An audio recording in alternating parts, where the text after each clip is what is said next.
Algunos analistas eruditos, como quien me ha precedido en el uso de la palabra, han dejado perfectamente encuadrado el problema de la forma del paisaje interno. Esto me exime de mayores comentarios sobre el particular. De todas maneras, quisiera agregar que la estructura expositiva de este libro es idéntica a la de mi obra anterior, La mirada interna, aun cuando medie entre los dos escritos un lapso de 10 años. La identidad formal hizo que algunos englobaran a las dos obras dentro de una misma calificación. Para aclarar este punto, referiré una anécdota. El año pasado, en la Feria Internacional del Libro en Frankfurt, mi editor alemán explicó que tanto la mirada interna como el paisaje interno eran clasificados, según los especialistas, dentro de una genérica literatura religiosa. Por otra parte, yo había leído algunos artículos europeos en los que se insistía sobre ese punto. La razón principal que se daba en ellos era que estos libros estaban organizados en capítulos y fragmentos numerados al estilo de las obras místicas tradicionales. Yo no podía negar que estaban numerados los versículos bíblicos, o los suras coránicos, o los yajnas y fargas de la Avesta, o los Upanishads, y que también participaban mis escritos de ese ordenamiento. Pero me vi obligado a destacar que en obras de importancia de filosofía contemporánea se estaba utilizando crecientemente esta suerte de numeración de los parágrafos, y como ejemplos destacados cité las Ideen de Husserl y el Tractatus de Wittgenstein, sin dejar de mencionar, por otra parte, obras sobre cálculo informacional y tratados de cibernética, que cada vez más frecuentemente se iban presentando a los públicos especializados, y todos ellos con las famosas numeraciones paragráficas. Para concluir con una sonriente observación, hice notar que los códigos civiles, penales, de procedimientos, etc., eran un ejemplo de tratados religiosos si se consideraba sus artículos numerados como la definición misma de la literatura misma. Así las cosas quedó en claro que no eran estas razones suficientes para ubicar mi obra dentro de los escritos religiosos. Debía haber otros elementos que justificaran tal encuadre.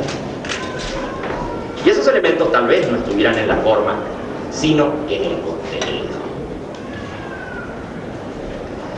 Pero ya que el contenido de mis libros era la vida humana,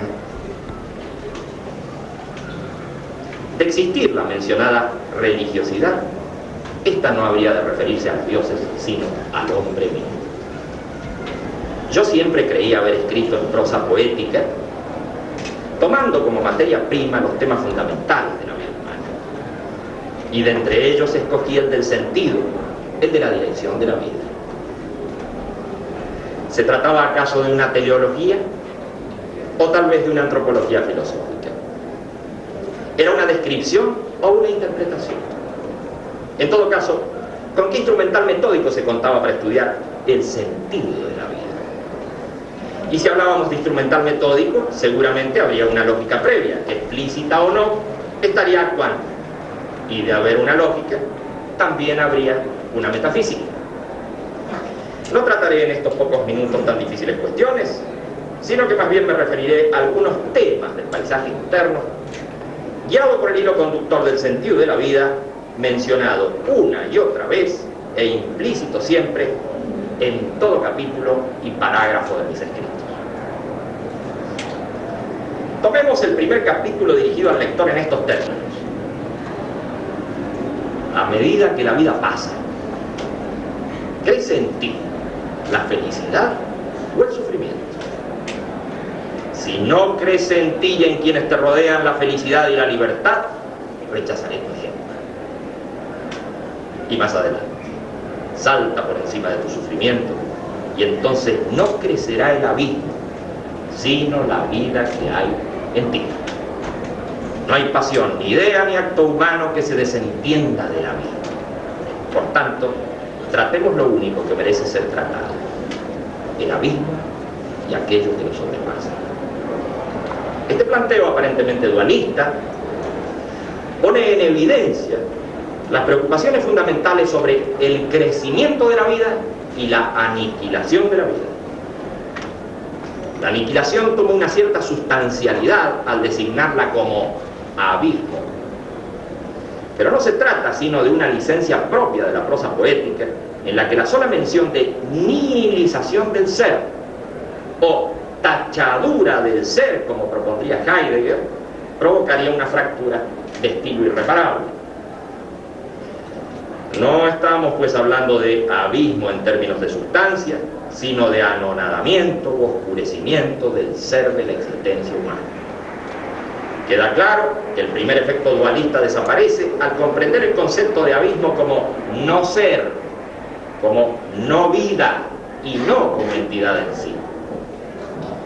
Se escogió el concepto de abismo por las implicancias psicológicas que tiene y porque suscita registros del tipo del vértigo asociados a una contradictoria sensación de atracción y rechazo. Esa atracción de la nada que vence en el suicidio o en la embriagadora furia destructora y que motiva al nihilismo de un individuo, de un grupo o de una civilización. Así es que aquí no se está tratando la angustia que irrumpe en el existente o la náusea como una pasiva desintegración del sentido, sino el vértigo y la atracción de la acción nihilista, deus inversus de la vida, que disputa con esta su reconocimiento. No hay pasión, ni idea, ni acto humano que se desentienda del abismo.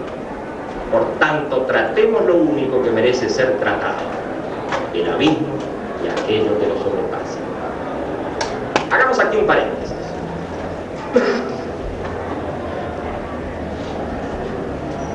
Inmediatamente después que el pensamiento occidental llegó a la cúspide del idealismo absoluto, numerosas corrientes retomaron la preocupación por la existencia humana.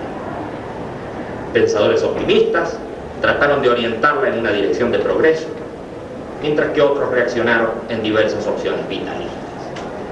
Pero, al parecer, en el seno de las diversas corrientes se había ya instalado esa pérdida del ser, ese nihilismo, que llevaba a un mecanismo en que la vida humana y su conciencia eran reflejo de condiciones, o bien donde la vida como condición irracional sobrepasaba y determinaba mecánicamente a la conciencia.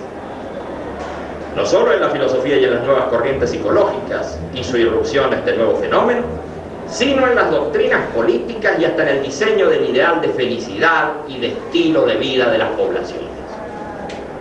No es de extrañar que el desarrollo de las dos tragedias mundiales ampliara en los hechos lo que ya se había anunciado en las esferas de la especulación, porque claro está, se trataba del mismo fenómeno. Entonces, desde aquel desgarrador Dios ha muerto Nietzscheano hasta la muerte en masa de millones de seres humanos, había un solo paso. ¿Qué habría de sobrevenir luego como un breve respiro entre la tragedia y el futuro? El absurdo, el sinsentido y la pérdida de horizonte vital. Volviendo a nuestro tema, debemos preguntarnos: ¿es que se ha instalado en el corazón del ser humano actual el abismo o aquello que lo sobrepasa? Y si se tratara del abismo, ¿podría existir algún cambio de dirección que no fuera rechazado por el nihilismo triunfante? Algunos proponen que solo el temor hasta ahora ha detenido al nihilismo total. Otros dicen que para detener la aniquilación se debe aniquilar a aquello que impide nuestro avance. Se trata en todos los casos de un débil equilibrio impulsado por el mismo sistema nihilista. Y entonces, ¿cómo elegir aquello que sobrepase el nihilismo? Si en este mecanismo gigantesco las opciones están ya predeterminadas para las nuevas generaciones, para los contingentes humanos que en este mismo instante están naciendo. Si en el ser humano existe la libertad de elegir, entonces es posible modificar las condiciones que se preanuncian catastróficas en su mecánico desarrollo. Si por lo contrario la libertad humana es solo un mito piadoso, entonces no importa qué rumbo tomen los acontecimientos colectivos o la vida de los individuos, ya que la fatalidad gobierna los hechos. En el paisaje interno se afirma la libertad de la vida humana. Es más, se dice que su sentido es por esencia libertad, y que esta libertad rechaza el absurdo y la noción de la realidad de lo dado. Así el capítulo 2 nos dice: ¿qué quieres tú? Si dices que lo más importante es el amor o la seguridad, entonces hablas de estados de ánimo, de algo que no ves. Si dices que lo más importante es el dinero, el poder, el reconocimiento social, la causa justa, Dios o la eternidad, entonces hablas de algo que ves o que imaginas. Nos pondremos de acuerdo cuando digas: quiero la causa justa porque rechazo el sufrimiento. Y más adelante, ¿de qué realidad hablas al pez y al reptil, al gran animal, al insecto pequeño, al ave, al niño, al anciano, al que duerme y al que frío o afiabrado vigila en su cálculo, su pan? Digo que el eco de lo real murmura o retumba según el oído que percibe. Que si otro fuera el oído, otro canto tendría lo que llamas verdad. Por tanto, que tu corazón afirme: amo la realidad que construyo. Y en el capítulo 3, si un mismo paisaje es diferente para dos personas, ¿en dónde está la diferencia? A veces ocurre que un paisaje es reprobado o aceptado por las multitudes y los pueblos. Sin embargo, esa reprobación o aceptación está en el paisaje o en el seno de las multitudes y los pueblos. Entre la sospecha y la esperanza, tu vida se orienta hacia paisajes que coinciden con algo que hay en ti. Todo este mundo que no has elegido, sino que te ha sido dado para que humanices, es el paisaje que más crece cuanto crece la vida.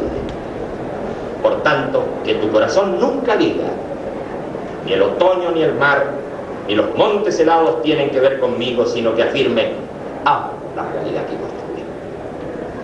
De este modo va quedando en claro que la noción de la realidad se modifica de acuerdo a la óptica con que es observada.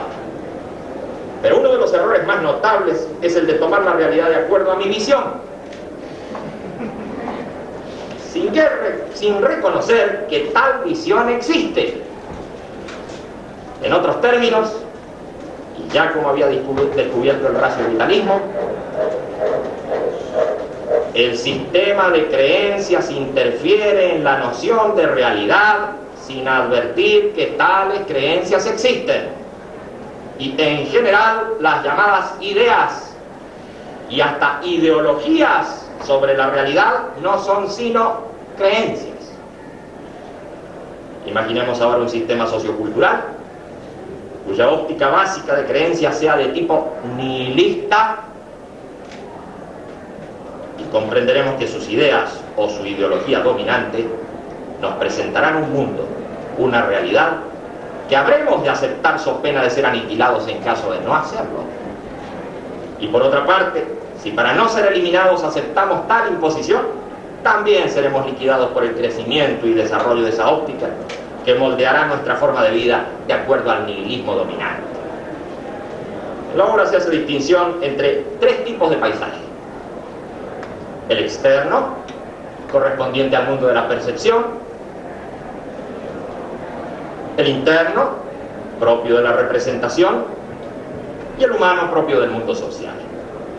De esta suerte, se reconoce que la percepción no actúa aislada, sino que tanto los datos de memoria personales como las propias representaciones actúan haciendo que el perceptor seleccione y articule su percepción. Por otra parte, el mundo social es el que suministra la designación de lo percibido, y así hace que lo percibido quede clasificado dentro del horizonte de las creencias de una sociedad particular en un momento dado, siendo tomada tal designación y clasificación social como un dato propio del individuo. Por ello, en la introducción al capítulo 4, se va a decir, y casi a modo de definición, paisaje externo es lo que percibes de las cosas. Paisaje interno es lo que tamizas de ellas con el sedazo de tu mundo interior.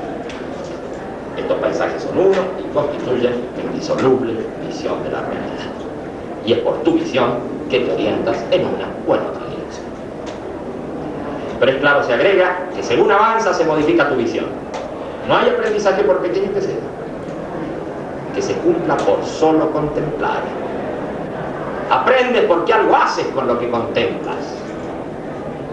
Y cuanto más haces, más aprendes, ya que según avanza se modifica tu visión. ¿Qué has aprendido del mundo? Has aprendido lo que has hecho.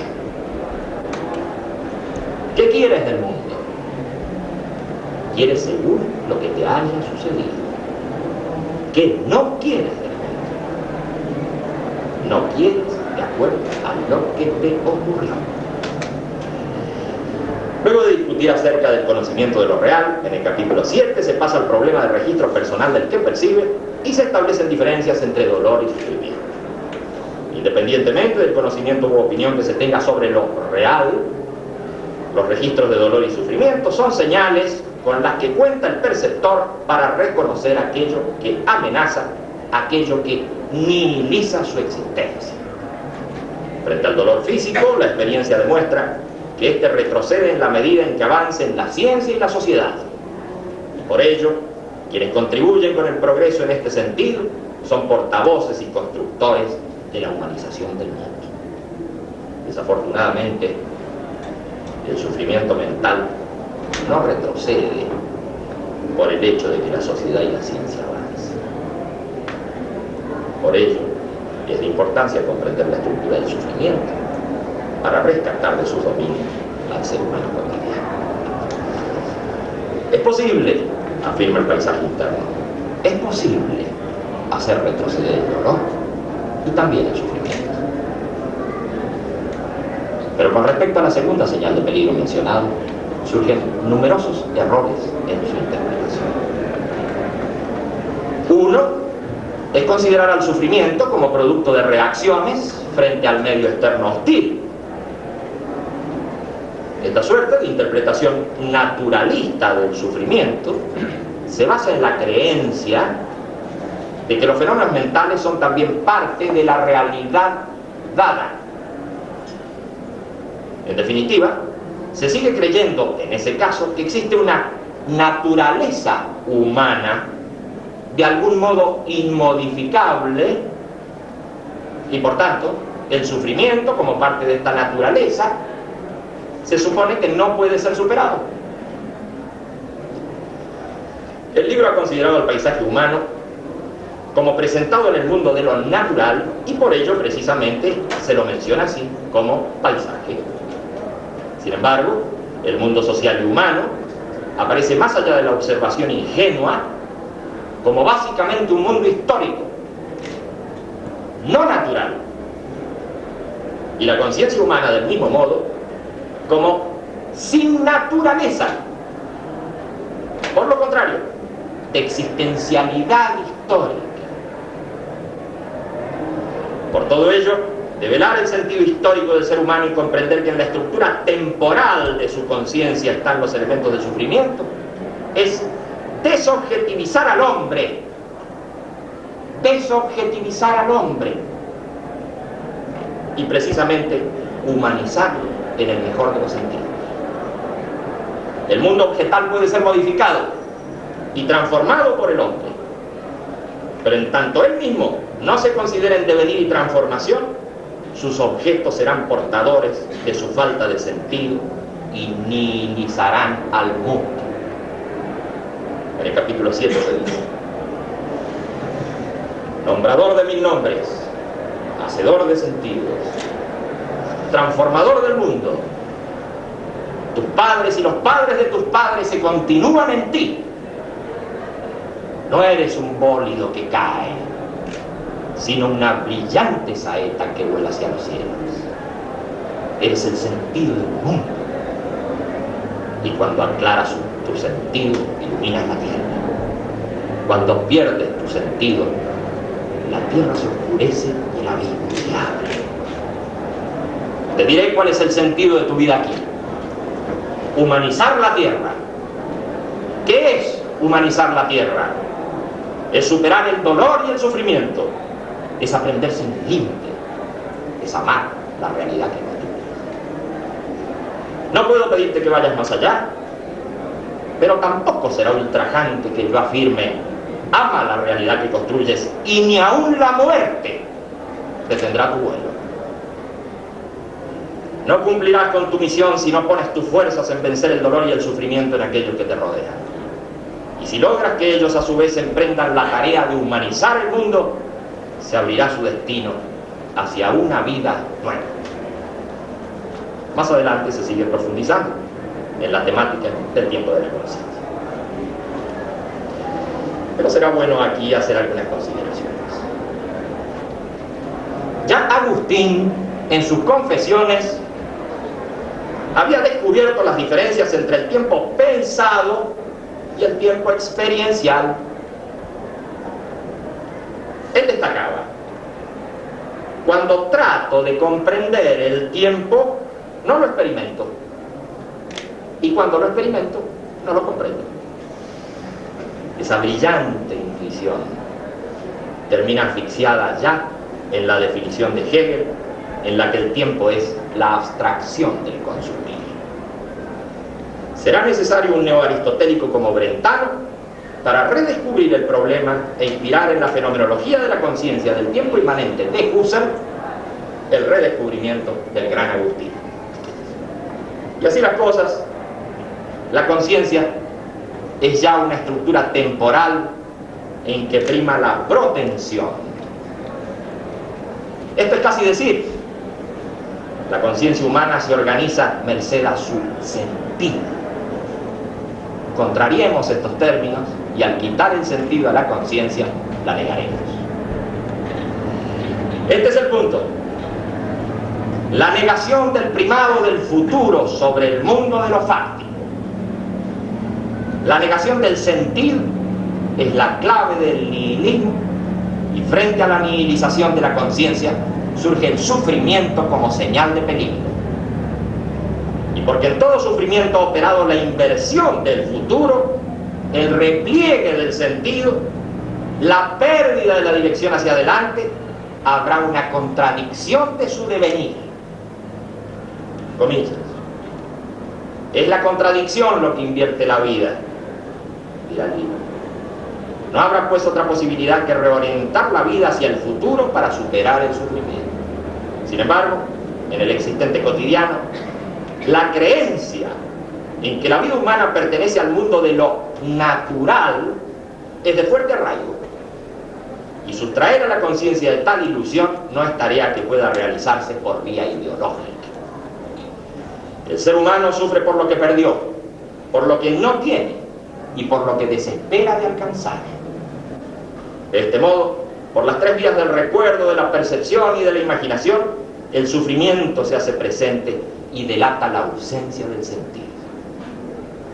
He aquí que la muerte aparece como la confirmación del sinsentido, ya que se anuncia como la pérdida total de futuro.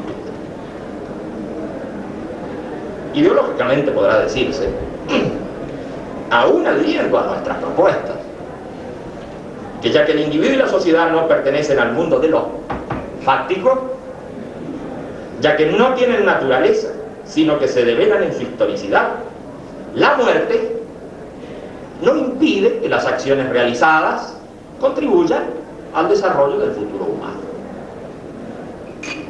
Pero es aquí que la muerte aparece al existente como la irrupción y el dominio definitivo de lo fáctico, frente a lo cual se alzó un día la conciencia humana.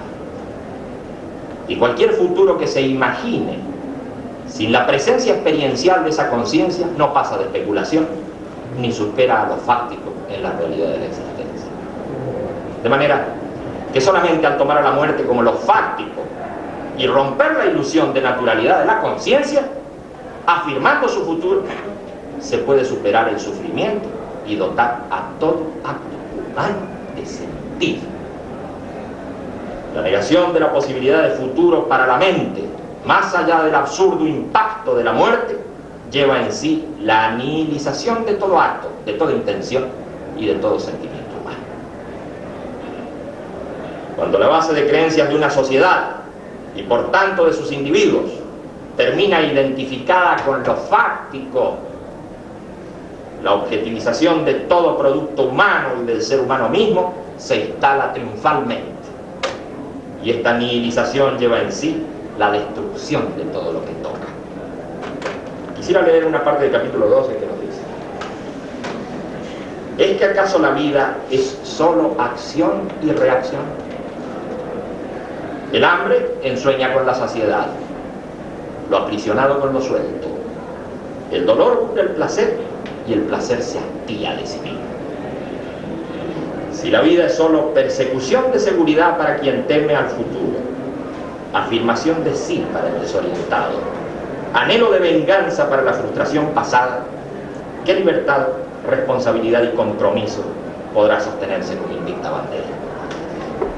Y si la vida es solo el espejo que refleja un paisaje, ¿cómo podrá cambiar aquello que refleja?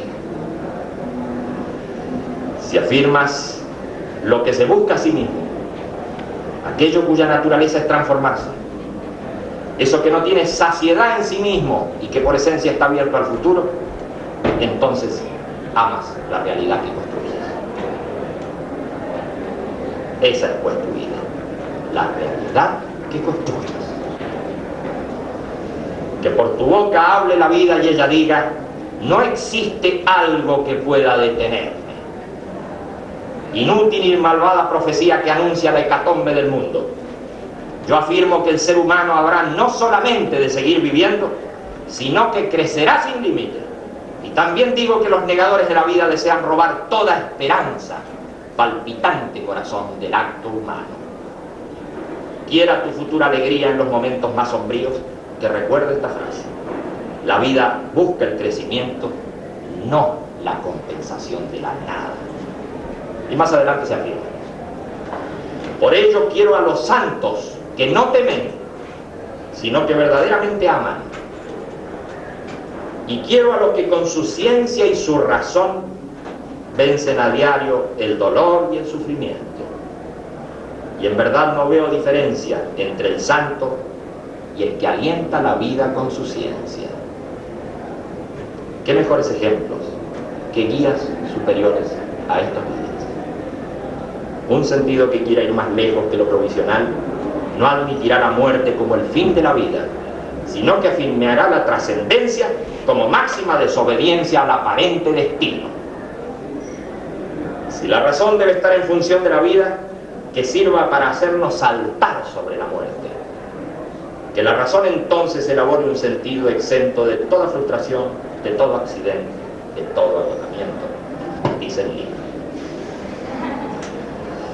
Ya en estas frases aparece lo que, según dijéramos al comienzo de nuestra exposición, ha hecho que algunos pudieran clasificar a la obra dentro de la literatura mística. Sí, tal vez entremos aquí en el terreno de lo místico, pero en ella no hay dioses, ni cielos, ni infiernos. Hay más bien el descubrimiento racional de que la creencia en la trascendencia es útil para la vida, porque dota a esta de un sentido que lo fáctico no puede destruir. Esta afirmación proclama que la anulación del ente no es idéntica al anonadamiento del ser, pero que si por la ilusión naturalista se identifica el mundo de lo dado con el mundo humano de modo definitivo, en esa creencia estará la raíz del sufrimiento y por tanto la nihilización del futuro. En los capítulos siguientes la creencia ya aparece designada como fe. Se pasa revista a los distintos tipos de fe. Así hay una fe ingenua que lleva al accidente, una fe fanática que es también negadora de la existencia, y una fe fundamentada que es útil para la vida. Seguramente el hecho de considerar a la fe en términos de utilidad crea en el lector una sensación ambigua. Esto es así porque la palabra fe está cargada con las copresencias propias de los sistemas religiosos y ligada, por cierto, a lo espiritual. Se piensa en general que lo espiritual y lo útil se oponen, o por lo menos pertenecen a regiones que no tienen contacto entre sí. Ello no debe desorientar si se comprende la fe en función de la vida y no fuera de ella. Pero semejante discusión nos alejaría un tanto de los comentarios que ahora nos ocupan. Prefiero retomar el tema de la contradicción para que todo lo anterior se clarifique al máximo dentro de lo que permite esta breve exposición. Veamos algunos párrafos. La contradicción invierte la vida. Es la inversión de esa corriente creciente de la vida la que se experimenta como sufrimiento. Por ello, el sufrimiento es la señal que advierte sobre la necesidad de cambio en la dirección de las fuerzas que se oponen. Todo acto contradictorio que por cualquier circunstancia hayas efectuado en tu vida tiene un inequívoco sabor de violencia interna y de traición a ti mismo. Algo se fracturó y cambió tu rumbo. Pero ello te predispuso a una nueva fractura. Así es que todo acto contradictorio te obliga a su repetición aunque te opongas, del mismo modo en que todo acto de unidad te lleva a la repetición pero acrecienta la vida. Los actos contradictorios unitivos hacen a la esencial construcción de tu vida. En el momento en que te encuentres enfrentado a ellos, no debes equivocarte, porque si lo haces, comprometerás tu futuro e invertirás la corriente de la vida. ¿Cómo saldrás del sufrimiento? ¿Y cuál es el sabor del acto de unidad? Para reconocerlo te basarás en la profunda paz que, acompañada de una suave alegría, te pone en acuerdo contigo mismo. Este acto tiene por señal a la verdad más íntegra, porque en él se unifican en estrecha amistad el pensamiento, el sentimiento y el hacer en el mundo. Indudable acción válida que se afirmaría 1000 veces más si se viviera otras tantas vidas. Todo fenómeno que hace retroceder el sufrimiento en otros se registra en quien lo produce como acto válido, como acto de unidad. Aquí ya hemos llegado a la necesidad de una moral que no está justificada simplemente por razones de convivencia social o porque la naturaleza humana así lo exige. No hay moral que pueda asentarse valederamente en la imposición de lo fáctico, sino que por lo contrario debe admitir la libertad, la posibilidad de elegir entre un acto u otro. En este caso, una nueva moral puede justificarse al comprender que la producción de actos contradictorios o unitivos encadenan a las posteriores acciones en una dirección sufriente o felicitaria. Como por otra parte, se ha destacado el paradigma del acto de unidad en la ayuda a otros para su liberación del dolor y el sufrimiento, aparece claro que en el mundo social no hay acto moral aislado que comience y termine en el individuo, sino que siempre implica a otros en su ejercicio y en sus consecuencias. Por ello también, en esta moral de la libertad, el acto inmoral no empieza y termina en el individuo aislado, sino que contamina a otros y trae sufrimiento al cuerpo social en mayor o menor medida, comprometiendo también su futuro. Ya en el capítulo 15 se llega a decir: si hablamos del dar y de la ayuda, tú pensarás sobre lo que te pueden dar o acerca de cómo te pueden ayudar. Digo que tu egoísmo no es un pecado, sino tu fundamental error de cálculo, porque has creído ingenuamente que recibir es más que dar. recuerda los mejores momentos de tu vida y comprenderás que siempre estuvieron relacionados con un dar desprendido. Esta sola reflexión debería ser suficiente para cambiar radicalmente la dirección de tu existencia. Pero no será suficiente. Es de esperar que esté hablando, se sigue diciendo, para otro y no para ti, ya que seguramente habrás comprendido frases como humanizar la tierra, abrir el futuro, sobrepasar el sufrimiento en el mundo que te rodea y otras cuantas cosas más que tienen como base la capacidad de dar. Amar la realidad que se construye no es poner como clave del mundo la solución a los propios problemas. ¿Quieres sobrepasar tu contradicción profunda? Entonces, produce acciones válidas. Si ellas son tales, será porque estás dando ayuda a aquellos que te rodean. Ya a estas alturas puede comprenderse bien porque este libro ha sido calificado de religioso.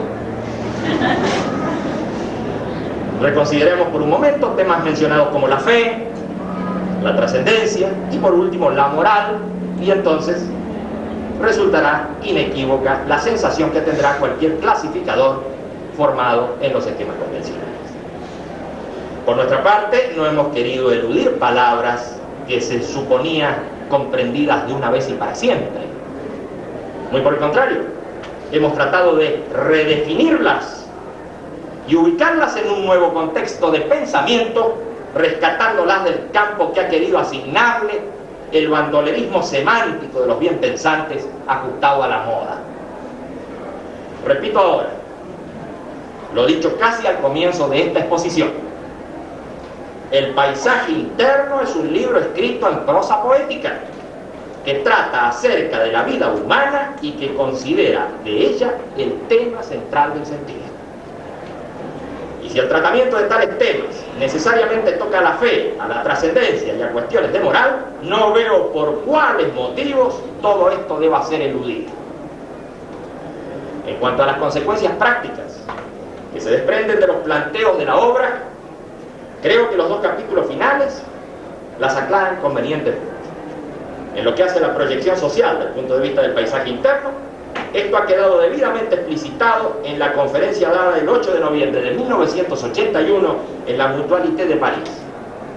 No será difícil para cualquier persona genuinamente interesada en el tema apelar al texto mencionado. De momento, es claro para todos los presentes que tales consideraciones no se ajustan al análisis de esta obra en el actual contexto. Nada más. Muchas gracias.